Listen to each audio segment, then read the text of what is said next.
Hey and welcome. I'm going to be showing you a video that I made 4 years ago on changing the clock speed of the microcontroller. That will change it from 8 megahertz to 48 megahertz using the internal oscillator, or the internal clock. I go into great depth on how the clocks work in the microcontroller. You'll notice that I'm able to successfully get the 48 megahertz to work using the co-IDE environment and the GNU libraries. I'm still not able to get it to work in my current setup using the STM32Cube IDE, but I'm still trying. I want to go in depth in why this isn't working with my current setup using the STM32 HAL libraries, in contrast to the libraries I was using back then with the GNU libraries. I'll be working on my current solution, but I want to share this video with you now so you can take a look at what I did back then and using the GNU libraries. And you can give it a try and see if you can get yours to work. As a side note, the only problem that I'm facing with my current setup is switching to the PLL clock and making sure that the PLL is selected for the HSI, the high-speed internal oscillator. I also want to let you know that I have a Patreon page that you can go to, and if you want to support the channel, you can go over there and become a patron. As mentioned in the previous video, I'm going to be sharing that have the hashtag NewbieHackARM. Also, if you're interested in showing off your project, or you'd like to see if you can have a solution to your project if you're having a problem, send the project to me and you can contact me through customer service at buildyourcnc.com and I'll give you the address to send the project. With that said, enjoy the rest of this video. The USART needs to select a clock source that is stable enough to minimize error for the baud rate. We have a few clock sources that we can select. We have internal clock sources and external clock sources.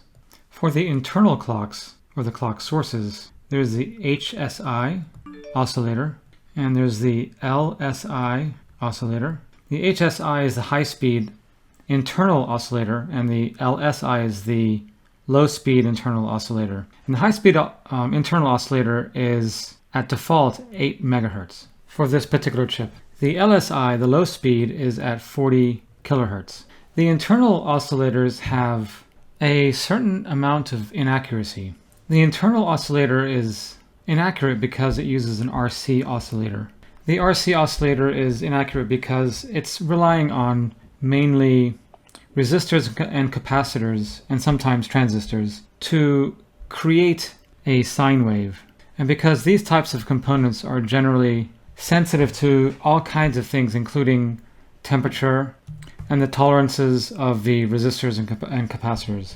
So you can't really rely on the internal oscillators to be exactly 8 megahertz or 40 kilohertz. They will have a range of plus or minus some amount. The external oscillators are the HSE, high-speed external oscillator. I'm just guessing this means the H and S mean high speed because the LS is low speed external oscillator. And the external oscillators have the potential to be very accurate. The reason why I say it has the potential to be very accurate is because you have the option of adding that clock source. And the clock sources could be a ceramic resonator, an RC oscillator, or a crystal. And crystals are generally considered to be the most accurate. There's also another controlling source for these clock sources, and that's called the PLL. And this is a clock multiplier. And this is quite a different scenario that I'm used to with the AVR. The AVR, it would have a specific clock source, and that clock source on reset would be pre-scaled to be a lower frequency. But in the case of this chip, it starts out at 8 megahertz. And if you want to increase the clock source frequency, you need to multiply this frequency. And in the first trials of using the USART, I'm going to attempt to not use a crystal oscillator. I'm going to attempt to use the internal HSI, high-speed internal oscillator, and I'm going to multiply the 8 megahertz up to 48 megahertz. So the way the PLL works, I believe, is it takes the HSI, which is 8 megahertz, and it requires that this 8 megahertz be divided by 2 first. So whenever you're using the PLL, it is actually applying it on the 4 megahertz. This actually took me a little while to figure out, because in my trials of doing some experiments before this video, I was having to multiply the HSI by 12 to get to the 48 megahertz that we want. And I noticed that, I was wondering why I had to do this, and it was because the 8 megahertz is divided by 2. Initially, I thought that I had to multiply it by the 8 megahertz to get to the 48 megahertz, so multiplying it by 6 would work, but I noticed that the speed of my seconds were a lot slower. And you'd really need to read the datasheet extremely carefully to find out that 4 megahertz is applied to the HSI, not 8 megahertz, when you do the multiplication using the PLL. So we're going to take the PLL, we're going to multiply the HSI, and we're going to achieve 48 megahertz. So you're probably wondering why I'm even doing this. 8 megahertz is pretty fast, but because I'm using an inaccurate internal oscillator, I want to start with the highest frequency as possible, because when I'm working with more frequency, higher frequency, I have more granularity to tolerate noise and inaccuracies in the communication, because, as I mentioned before in the previous video, we're able to oversample. And we're also able to use a really interesting feature in the STM32, which is the majority vote method. And when I first read this in the paragraphs of the datasheet, I was wondering, what the heck are they talking about? Majority vote method. And I was really thinking, I was getting really confused, because majority vote, that's politics. It's not electronics. But it really makes a lot of sense when they were explaining it, where you have three bits. These 3 bits could actually equal a single bit, a 0 or a 1. So the majority vote method actually uses 3 bits to determine 1 bit. So if there are 3 zeros or 2 zeros and a 1, that would be a 0, obviously, because there's more zeros than a 1. And if there's a more than 1, then there would be a 1. Of course, if there are 3 ones, that would also be a 1, because what they're looking at is the number of bits, because there's only 3, and 3 is the right one, because there's always a third bit to decide whether there's a tie or not. This one here would be a 0. So now it's better understood why we need the higher frequency, because we'll have more opportunity to oversample and use the majority vote type of method to determine the correct bits. So when the STM32 is receiving, if it's receiving, let's say this is high and this is low. If it's receiving a high signal, then it drops to a low signal, and then it's low for the next bit. When we're receiving it with the STM32, it's able to divide this up many times, trying to figure out what these bits are. So if there is some noise here, see if there's noise on the line, then this actually may look like a 0. This may look like a 0. This may look like a 1, and a 1. This one may look like a 1 right here. This would look like a 0, 0, 0, 0, 0. So what it does is it determines what the real bit is. This would be a 1. This would be a 0 because there's more zeros here. So it looks at that in many clock cycles for each high and low signal coming on the line. So it's able to determine whether it is an actual 1 or 0, even if the internal oscillator is a little bit inaccurate. It'll still be able to determine the correct bits. So let's take a look at some programming, and let's see if we can set up the clock. So we're using the HSI, and we're using the PLL to multiply the HSI to get a 48 megahertz internal clock. Okay, I've created a new project called USART tutorial, and we have our skeleton code here. I've added the include file to access all the definitions for the F0 series of the STM32.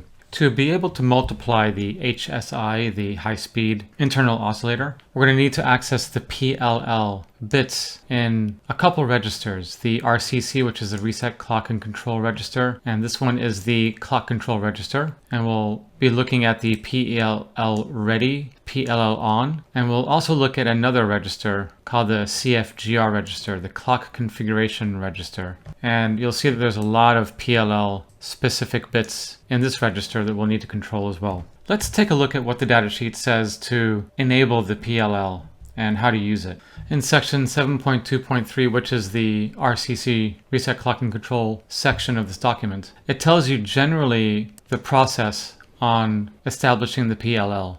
But first we need to make sure that the HSI is the source of the system clock. And also, if you look at the PLL configuration modification code example, this actually is a really good example of how to establish the PLL. I'll generally be looking at these specific lines, and I'm going to write the program generally with the way they're showing it here. So let's get back to the code and get started. The first thing we want to do is to make sure that we have the correct clock established, which is the HSI, and we use the SW bits within the CFGR register. And the SW bits, you can select the HSI, the external HS, and the PLL. And we're going to actually select the HSI, which is actually the default. So we don't actually need to enter this line of code, but we're going to anyway, just to make sure that we have the correct HSI, because we're going to take this HSI and we're going to apply the PLL, a multiplication to it.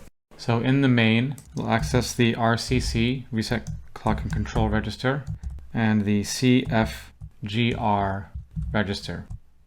And we're going to make sure that there's 2 zeros in those bits of this SW. So we're going to use the AND NOT. And you'll notice that there's an SW, a 0, and a 1. And if it's just the SW, it's going to have 1, 1 there. So I'm going to use that because it'll just make both of those bits 0 by knotting those bits. And you can see that it's number 3, which is 1, 1 in binary. The next thing we want to do is wait until this is actually established. So let's go ahead and put that code in. And in case you're wondering, let's see, where is it? The SWS is a status of which clock is being used. So looking at the SWS, it has to have a 0, 0 in the SWS when the HSI is established and it is actually completed in its selection of the HSI and it's actually working. Then it will have a status of a 0, 0. So we want to make sure that there's a 0, 0 here before we go on. So in this scenario, we want to wait and while it is not in HSI. When it is in HSI, then it'll go out of this while loop.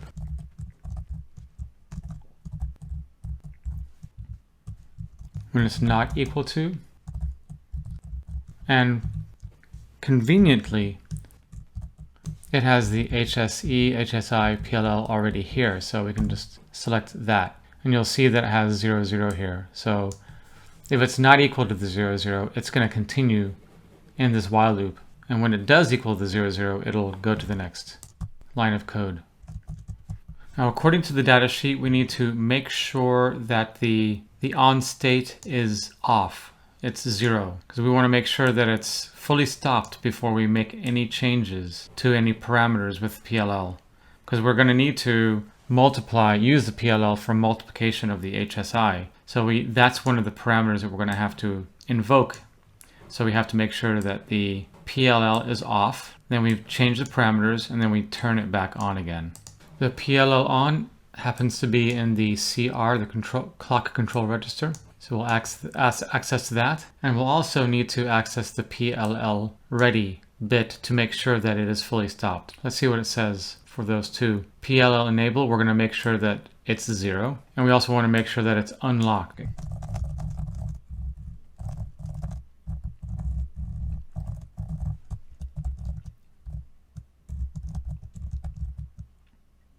So we want to make sure that there's a 0. So we're going to use the AND NOT and the PLL on. And now we're going to use the while to wait.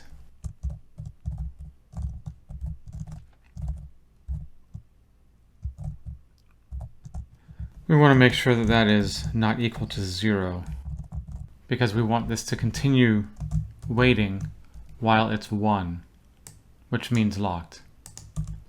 So when it becomes 0, it goes to the next statement. Now that it is off, we can start making changes to the parameters. And the only parameter that we want to access is actually the PLL mul, the multiplier, which is here. And we can select 2, which would be 8 megahertz. A 6 would be 24 megahertz. And we're going to be selecting a 12 for 48 megahertz. It says, caution, the PLL output frequency must not exceed 48 megahertz. So if you go into the 13 through 16, not sure what the results would be. So it's probably not a good idea to try them. But if you do, let me know what happens. I'm sure there's a safety factor built in, or they may have internally not allowed these multipliers. So probably nothing is going to happen, but you may be in for a surprise if you do. So let's go ahead and add those lines.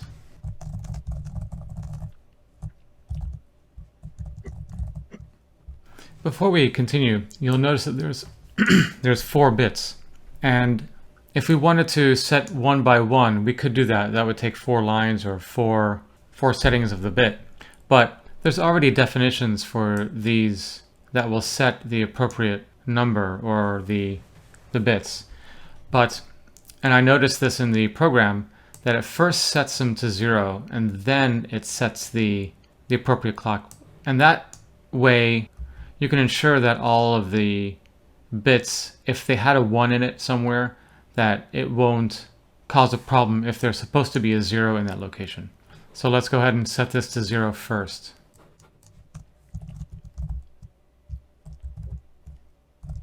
And the PLL multiplier with nothing at the end of it, which is essentially the input clock times 2, that would be 0, 0, 0, 0. So we'll go ahead and use that. And you'll see if I just hover over it, actually it'll have a 1, 1, 1, 1 instead. And that 1, 1, 1, 1, of course, turns into 0, 0, 0, 0 when you AND not it. So let's now, I'm going to copy and paste this and use the multiplier of 12. Let's just confirm that. It's going to be 0x28 here. Let's see, I'm going to copy and paste that and use the hex to binary converter. And it looks like it's 1010. Yes, and that's correct, 1010. And now we can turn the PLL back on. So let's go ahead and turn on the PLL. So we're putting a 1 in the PLL on bit, and we're going to wait until it becomes a 1. So while it is 0, it'll stay here. And then when it's a 1, it'll go to the next code line. Now that we've applied the changes to the PLL, and we had the HSI as a system clock in the beginning, and we've applied those changes to the system clock or the HSI, we need to now switch the system clock to the PLL. So the PLL now will serve as the system clock. I'll just go ahead and copy this. And I'm going to use because this is only a single bit, I can just go ahead and, actually it's not a single bit, but it's a 1 and a 0. So since it was a 0, 0 before, and we know that, we can go ahead and just do an OR for this particular one and set it as a 1 and a 0. And we'll use the PLL definition. And this one we want to change to PLL. So we're setting the system clock to the PLL, and we're waiting while it's not equal to the PLL. So when it does become equal to PLL, it goes to the next line. So let's use some kind of method to test the timing of this change that we've made. I'm going to use the timer, which we've already done. We've already gone over, so we can easily just go into that. Just only a few lines of code, and we can count seconds, and I can use a stopwatch to make sure that the number of seconds actually is correct according to the stopwatch. And this is just to verify that we have achieved 48 megahertz. For our timer code, we need to enable the timer one using the RCC.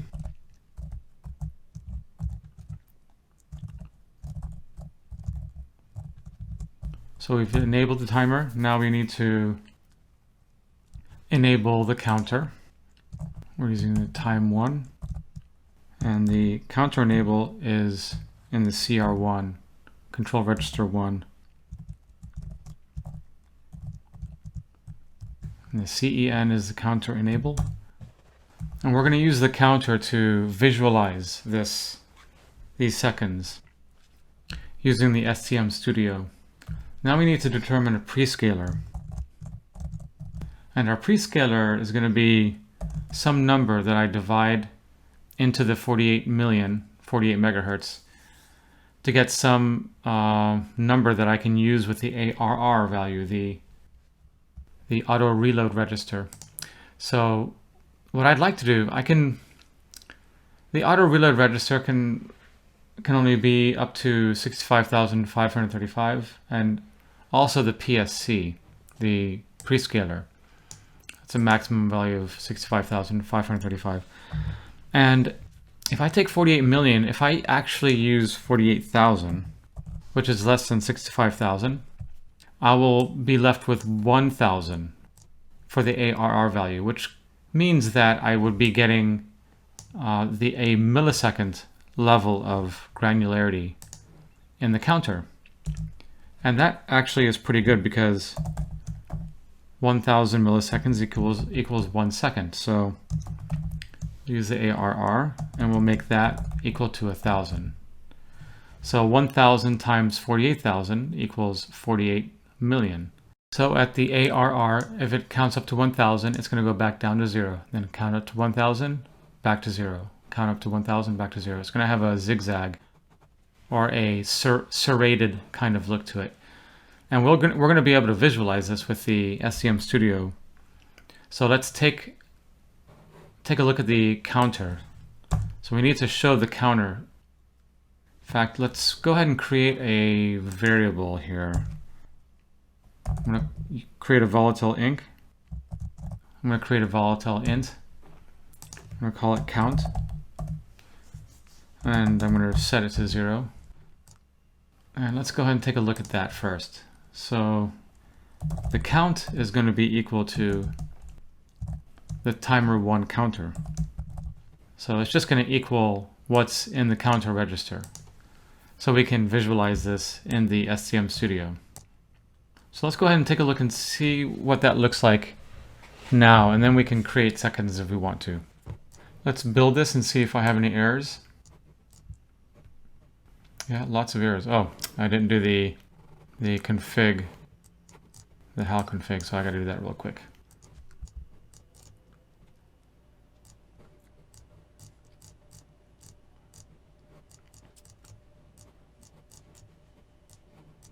Okay, let's rebuild it, see if it works. Okay, good. Okay, now I can go ahead and flash the microcontroller. Okay, let's flash it.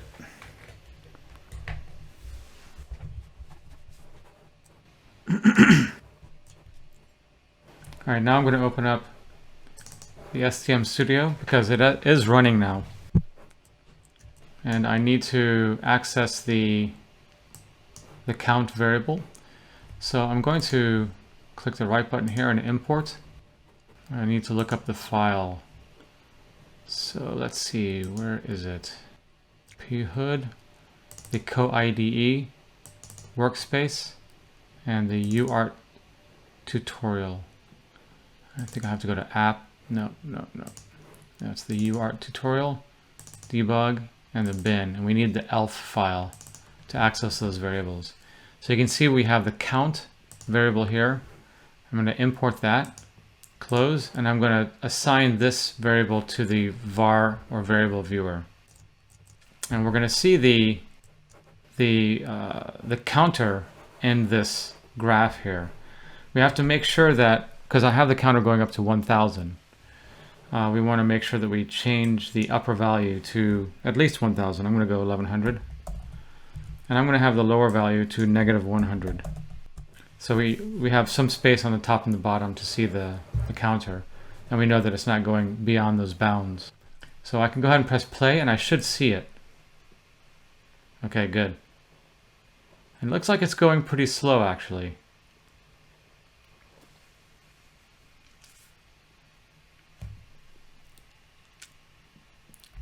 So there's definitely something wrong in the program. So let's see if we can figure that out. I'm going to go ahead and stop this because while it's looking at the microcontroller using the SWD pins, I won't be able to do a flash because it needs to have those pins available. So I'm going to stop that. And I'm going to take a look and see what we got wrong here. I'm going to take a look and see what I got wrong here. Since it was going really slow, it must be something where I'm setting the multiplier incorrectly. And I see what I'm doing here is I'm using the and not, and I shouldn't be doing that. I should be using the or. So let's try this again. Because I need to actually or this to that position of the control register. Because I'm zeroing it out here, and I'm changing the number here, so I need to use the or.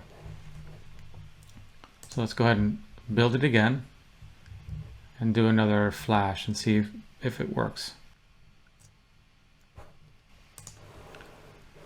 So let's go ahead and play this again. Okay. That looks like it's 1 second.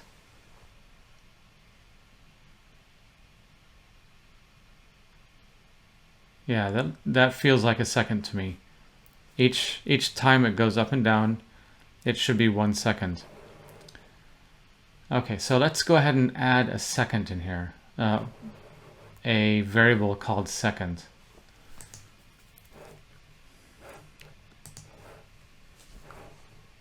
So I'll start out by just creating another variable, and I'll call it seconds. And when the ARR value hits the 1000, I need it to increment.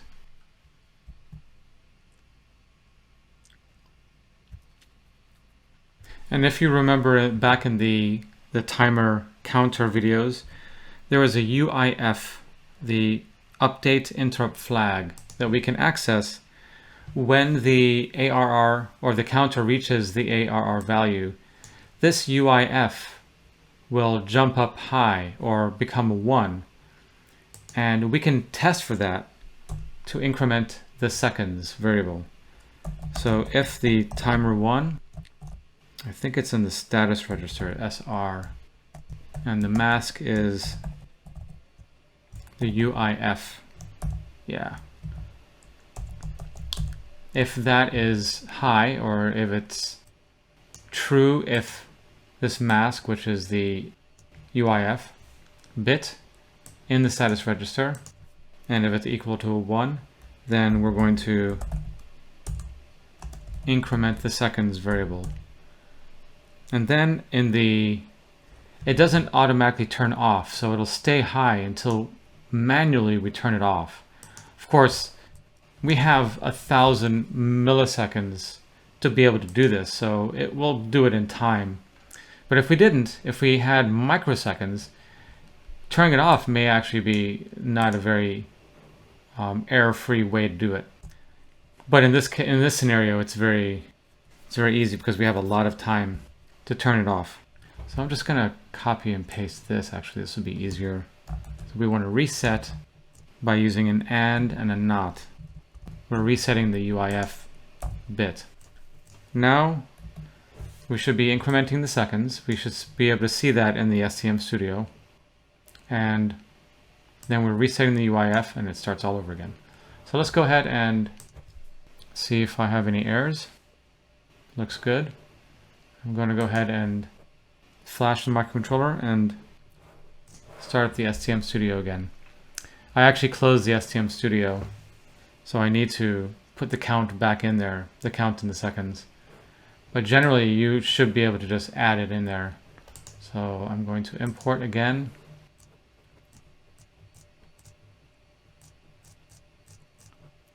So now we see the count and the seconds. So I'm going to select both of those. I'm going to import them and close. And I'm going to, I wonder if I can do both at the same time. Send to var viewer. Yeah. So I'm sending both of these to the var viewer. And we'll take a look at it, but I don't think this is going to be a good way to view it because, well, let's change this first. 1000 or 1100 and negative 100. The seconds is just going to be in a very small area here. So we're not going to be able to see the seconds count up, but I'll show you another way. So let's go ahead and run it and see what it looks like first. Okay, so the seconds look good. And you can see that it's at 100. We waited quite a while before we actually started this while I was talking. So it got up to 100, and you can see it's actually counting up. It did start at 0, so it was able to count up this much as I was talking before I actually started this. So I can change this curve, which this is a curve or a graph. I can change it to a bar graph, and it's much more visual this way. You can understand what's going on with the seconds. You can see it counting up. And it is working correctly. And we can also show this in a table format where it just shows all of the variables that we'd have listed, and it shows the count going from 0 to 1000, and it shows the actual seconds. So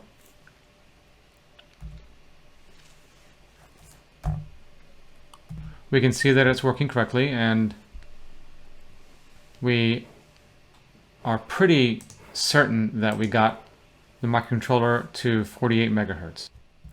In the next video, I'll be talking about the UART baud, the baud rate, and whether I can even use the PLL with the UART in the first place. And we'll also take a look at all of the nuances of the baud rate and the oversampling and all of the features that we have at our disposal to make sure that we can filter out all of any noise and any possible errors using the inaccurate internal oscillator. Thank you for watching.